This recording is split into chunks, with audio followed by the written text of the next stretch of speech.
भाई, बोलो भाई। Sir shalom. जी भाई, जी भाई। जी सर। क्या सर कह रहे हो? वो मुझे बड़ा अफसोस होता है सर, आपके जितने फेवरेट्स होते हैं या मेंटर्स होते हैं सर, वो आपको दगा दे जाते हैं। ठीक है। वो इमरान कैसे? खान, हाँ जी सर।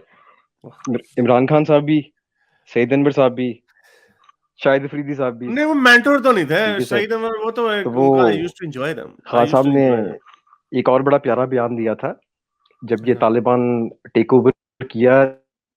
तो उन्होंने जंजीरें कहा तोड़ कि दी। How come you expect from other nations to come into your nation and give rights to your women, यानी कि नहीं उसमें, ठीक है नहीं सर। खैर उसमें उनका मतलब ये होगा, उन्होंने आपको पॉइंट मेरी आउट। आवाज आ रही सर? एम आई आ रही है ऑडिबल? उसमें। उनका मतलब यही होगा कि आप जो अपनी वैल्यूज हैं वो हम हमलावर होके वो वैल्यूज नहीं हाँ जी, हाँ लोगों जी, पे हाँ डाल जी, हाँ जी। सकते। That would have been his point.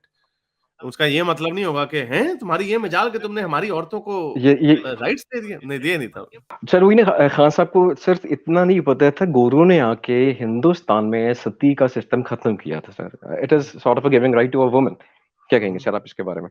Basically ही हाँ, वाज सार्कास्टिंग स्टेटमेंट थी यूएसए के खिलाफ। वो ये कह रहा था कि यूएसए नहीं अफगानिस्तान को ठीक कर सकता, इट इज द मैं आपको बताता हूँ, मैं देयर आगे ओन आगे पीपल, पॉइंट। तालिबान ही डिले करेंगे। बहुत ज्यादा, हाँ जी सर, जी डिले सर। बहुत ज्यादा है। मैं इसको तो आपको म्यूट करके बात कर रहा हूँ। ये बड़ी बोंगी खान साहब मारते हैं। खान साहब को पता ही नहीं, मैं इसके बारे में सोच रहा था। ये खान साहब भोंगिया मारते रहते हैं, खान साहब को पता नहीं है इवन कि जितना भी हुआ है ये पाकिस्तान हिंदुस्तान में जो एंग्लो सैक्सन वैल्यूज हैं, डेमोक्रेसी है, ये थोड़े मोटे जो पीनल कोड्स जो हैं, ये हैं ही गोरों के मरहूने मिन्नत। वरना उससे पहले तो आपका जूरिस्प्रूडेंस मुगलिया था, उसकी क्या होनी थी, जो वो वाली वैल्यूज होनी थी, धिम्मी टैक्स भी लिया जाता था।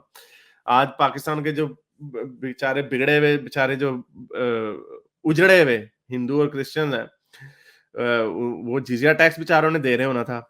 उन्होंने अपनी छोटी सी खेती बाड़ी करनी थी, थोड़ा सा उन्होंने वो गटर गुटर खोलने थे बेचारों ने, तो उसमें से तनख्वाह थोड़ी सी मिलनी थी, 500 रुपए, उसमें से 100 रुपया धिम्मी टैक्स देना था उन्होंने, कुफर का टैक्स।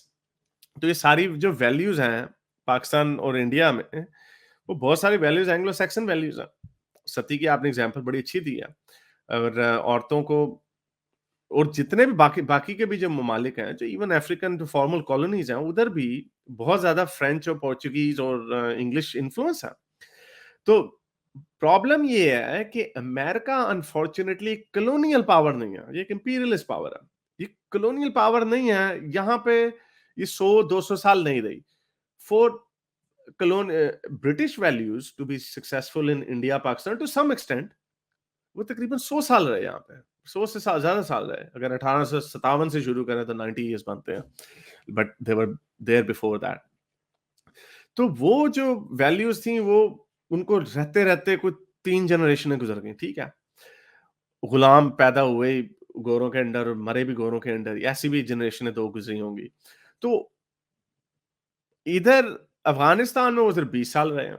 अब 20 साल में बच्चे होंगे अभी जो 20-20 साल के होंगे, जिन्होंने देखा ही नहीं होगा 90 के अफगानिस्तान को, तभी कुछ लोग ज्यादा भागे फिर रहे हैं। उन्होंने कहानियां सुनी होंगी कि तालिबान इतने जालिम, एक दफा हमारे गांव में आए और उन्होंने 3 औरतों को वहीं पे गोलियां मारी, इस तरह की कहानियां उन्होंने सुनी होंगी, जो कि सच भी हैं। तो अगर अमेरिका यहाँ पे रहता कुछ 100 साल, तो मे भी शायद बदल देता कुछ। अफगानिस्तान की हिस्ट्री बड़ी इंटरेस्टिंग है कि जब ये कम्युनिस्ट के आने से पहले जब थोड़ा सा टेक ओवर हुआ, और उनका जो शाह था, उसके फिर कजन ने टेक ओवर किया, और फिर उसके साथ भी बड़ा बुरा हुआ। कम्युनिस्ट ने उसको महल में जाके घुस को पूरी फैमिली समेत मारा।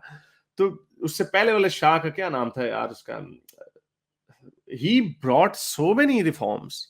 और उसकी बहुत बड़ा फ्लॉ ये है, हम तो बड़े आराम से लोग कम्युनिस्ट को फ्लॉ दे देते हैं, जो रूरल अफगानिस्तान था that was so much dogmatic. और वो, और काबुल जो था, वहां पे डिस्को क्लब खुल रहे थे एकदम से, रोल्स रॉयस आई थी वहां से, शाह लेके आया था बर्तानिया से।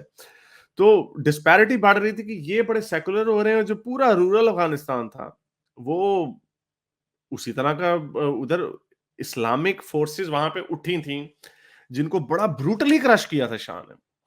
और जब कम्युनिस्ट आए, जब शाह को ओवरथ्रो किया, कम्युनिस्ट आए, उन्होंने उनको एज अ गुडविल जेस्चर उनको मोमिनों को खोल दिया था कि एज अ गुडविल जेस्चर, और वही फिर बाद में मुजाहिदीन भी बन गए थे। So that was also a mistake of them. तो ये बड़ा कॉम्प्लेक्स है, लेकिन इसकी प्रॉब्लम ये है कि अगर मुझे एक बंदे से मेरी बात हो रही थी यहाँ पे, वो कह रहे थे कि यार अगर कम्युनिस्ट ही रह जाते, अगर ये वॉर ना होती, पहला जो अफगानिस्तान की वॉर थी, 79 से लेके अब तक कितने तकरीबन 40 साल से ऊपर हो जाने थे, तो 43 साल हो जाने थे, तो क्या 43 इयर्स में कुछ होना था? Would they have changed a little bit? क्योंकि ये तो कहलाता बीच खड़ा हुआ था। अमेरिका की प्रॉब्लम ही है, America was not a colonial power. तो there is something in that कि यू कांट रियली, एटलीस्ट इस फॉर्म ऑफ गवर्नमेंट से तो नहीं आप कर सकते। और उससे पहले बरतानिया का भी चले जाएं, बरतानिया का भी ये बड़े मजे से कहते हैं कि वो जी बरतानिया को हमने मार दिया था।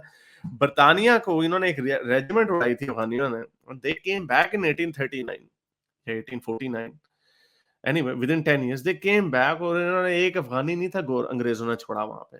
But after said that, having said that, उनका बरतानिया का ये मकसद ही नहीं था, व्हिच दे न्यू कि दे कुडंट कॉन्कर इट, कि इंसर्जेंसी होती रहेगी, लेकिन उनके लिए कैश काउ जो थी वो इंडिया थी। उनका कंसर्न ये था कि जार रशिया कहीं अफगानिस्तान उनके साथ ना मिल जाए और इंडिया पे हमलावर ना हो जाए। That was the primary fear of Britannia at the same time. I know I am digressing another point, लेकिन ये बड़ी इंटरेस्टिंग हिस्ट्री है अफगानिस्तान की। तो बमों से I don't think with in one generation, यहाँ पे मसला ये नहीं है कि वैल्यूज लाई जा सकती हैं कि नहीं, मसला ये है कि कितने अरसे के लिए वो गवर्नमेंट्स जो हैं आपको